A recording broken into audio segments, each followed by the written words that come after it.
किसी भी काम में कोई रुकावट आती है तो पहला ख्याल क्या आता है? किसी ने कुछ कर दिया है। ठीक है, जादू बहुत आम हो गया है, लेकिन हर एक ने कुछ कर नहीं दिया।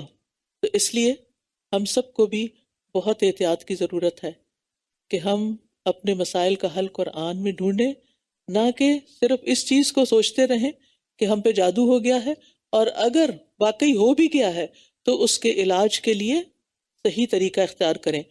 इसके लिए अलुदा ने एक किताब भी छापी है, जादू हकीकत और इलाज। ये आपको पढ़नी चाहिए, बुक स्टोर से अवेलेबल है, ताकि सही रास्ते पर जाएं। क्योंकि जादू के तोड़ के लिए बाज तरीके ऐसे हैं जो इंसान को कुफर और शिर्क तक पहुंचा देते हैं।